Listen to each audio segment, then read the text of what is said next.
Olá pessoal, nesse vídeo a gente vai falar muito brevemente a respeito das últimas declarações do nosso presidente Bolsonaro a respeito da descentralização administrativa nos cursos de humana nas universidades federais.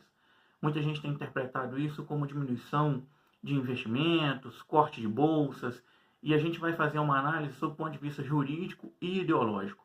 Vamos lá? Então, sob o ponto de vista jurídico, há alguma ilegalidade na decisão do presidente de fazer esse corte de gastos nas áreas humanas? A resposta é não. Existe algo chamado discricionariedade administrativa, que significa que o gestor público tem a autonomia de definir onde vão ser empregados os recursos públicos. Isso é algo discricionário do presidente. Então não há nenhum tipo de ilegalidade em cortar investimentos em uma área do conhecimento e levar esses recursos públicos para outra área. Isso tem que ficar claro. Há muito chororô e mimimi a respeito dessa questão, mas, de fato, ilegal a decisão do presidente não é. E sob o ponto de vista ideológico? Bom, se você não acredita que as universidades públicas estão aparelhadas pela esquerda, muito provavelmente você nunca foi a uma universidade pública.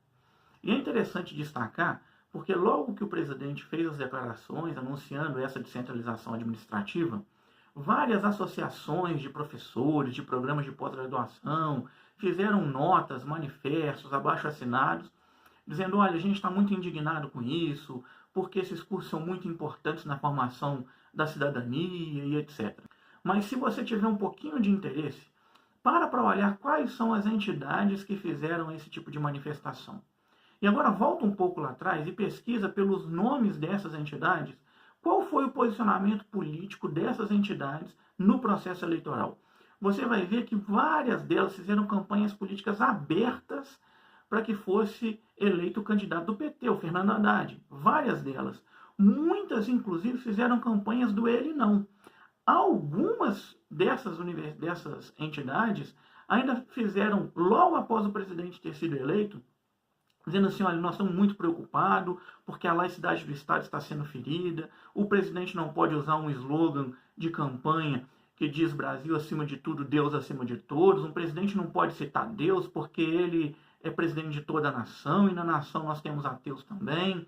Olha, o discurso do presidente, logo após ele ter sido eleito, também a gente não pode considerar como importante, relevante, porque o presidente inclusive cita textos bíblicos para embrasar o seu posicionamento. Ou seja, essas entidades que agora estão reclamando desse corte de verbas anunciado pelo presidente Bolsonaro são mesmas entidades que durante a campanha presidencial fizeram abertamente campanha contra o presidente. Então você acha que uma entidade dominada pela esquerda vai se agradar de algum tipo de política pública adotada pelo presidente? Bom, qualquer coisa que o presidente fizer, essas entidades vão dizer que isso é ilegal, que isso não pode, que está ferindo determinado valor e etc. Então, para que você consiga entender, as universidades estão de fato dominadas por esse sistema ideológico de esquerda. Bom, eu vou te dar agora dois exemplos de como essa situação desse aparelhamento ideológico acontece nas universidades. O primeiro exemplo é o seguinte, é um caso hipotético. Um aluno quer estudar sobre o conceito de amor em Nietzsche. Um aluno de mestrado, de doutorado. E aí, a gente tem que entender o seguinte, esse aluno normalmente vai ser um aluno bolsista. Num curso de doutorado, por exemplo, ele vai ganhar cerca de R$ 2.400 por mês. No total de 4 anos, ele embolsa R$100 mil para poder estudar o conceito de amor em Nietzsche. Mas não é só isso. No meio do curso, depois de ele fazer a qualificação, ele vai pleitear uma bolsa de estudos fora do Brasil. E aí esse aluno, que já está ganhando R$ 2.400 por mês, tenta no MEC conseguir uma bolsa para estudar na Europa. E aí eu te pergunto, o que é que isso tem de importante para o Brasil? E aí eu repito a pergunta, o que é que isso tem de importante para o Brasil? Nada. Isso não traz nenhum tipo de benefício para a população brasileira. E esse aluno está ganhando nos 4 anos R$100 mil. E não é só isso não. Esse aluno vai para a Europa, fica lá durante 6 meses, 8 meses, 1 ano, volta para o Brasil E aí, pasme, ele pede prorrogação de prazo para apresentar a tese. Ele tem 4 anos para falar sobre o conceito de amor em Nietzsche. Vai para a Europa estudar com dinheiro público, volta e pede prorrogação de prazo. Por que os programas têm dificuldade de subir as notas de avaliação CAPES? Justamente por conta desse tipo de coisa. O aluno bolsista, ou seja, que é financiado, que tem o estudo financiado com dinheiro público, pede prazo maior para defender a sua tese. Eu vou citar só o meu exemplo.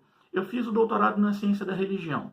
A gente tem 4 anos para concluir o doutorado. Eu defendi meu doutorado em 3 anos, sendo servidor público estadual e trabalhando durante todo o tempo. O problema é que o sujeito quer ficar mamando no dinheiro público, recebendo recurso público, recebendo bolsas de estudo e não fazendo nada, não produzindo nada de interesse da nação.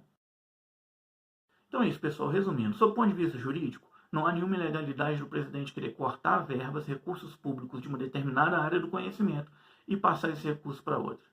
E, em segundo lugar, há de fato um aparelhamento ideológico da esquerda nas universidades.